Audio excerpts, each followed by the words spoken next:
It's the new guy. Welcome to the night shift, Shift 87. Hi, I'm your supervisor for this shift. Shift 87 is a very uncommon premise, but before we get into any of that, I am going to give this a 6.5. It gets quite complicated, and I have a lot to say about it, but bear with me here. Shift 87 is a game that puts you in the shoes of a night guard, a security agent. I'm not sure if you're a paranormal investigator, but in any case, you are tasked with patrolling at first an office building and trying to detect some of the anomalies that is happening. There are some paranormal entities at play here. There is a whole lot of liminal kind of creep factor to the game. But essentially this is billed as an observational horror game. So you are moving through this, as I say, liminal space, this office building, over and over and over and over again, trying to detect what changes each time. So there's a total of 22 different anomalies that can happen in this level, and there are 3 levels overall, with 22 each, but it's going to take you quite some time to get through that.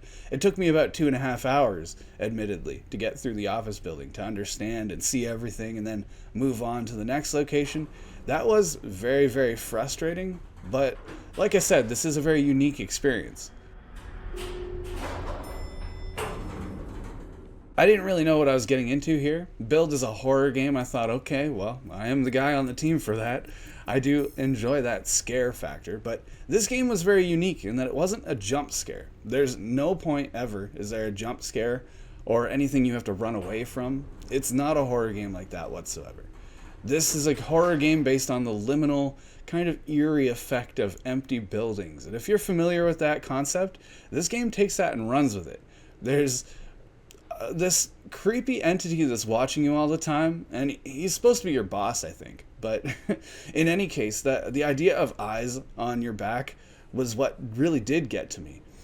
After maybe going through this office building a dozen times, getting onto an elevator, and arriving at that same office floor once again, over and over and over again, with the audio in my ears, it really did start to break it down where I felt a little creeped out. And it actually did give me goosebumps once. But a lot of that has to do with the audio. This is binaural audio, and it is absolutely effective in this game. One of the leading strengths, actually, because if you're in this kind of mood, you're looking for something repeatedly, it's been 40 minutes at this level, for example, and you're not quite getting it, and then suddenly things start happening. I did get that feeling. I did get that creep, and I was really, really happy about that. That pleased me. Like I said, there is 3 different locations, so if you can figure out what's happening in the office building and raise up to the 6th floor, there's your hint, you'll be able to move on to a warehouse. And that warehouse was kind of a breath of relief for me, because for whatever reason I expected that to be a little more empty, a little more liminal, dilapidated, dirty, and it kind of gave me a feeling of, alright, I'm not waiting for a ghost in a very strange place to find a ghost or anything like that. There wasn't any, again, no jump scares, anything like that. But it was just a change of scenery I felt was very, very welcome. And it opened up a lot of ideas. Well, this game could be a lot bigger than what I've seen so far. And there's a lot of ideas that I could really play into this observational idea. But unfortunately, this game is quite short. There's really only 3 locations. And that third one being a gas station kind of opened my mind up to even more questions. Some of this technology doesn't seem quite up to date. We're not quite in the current year.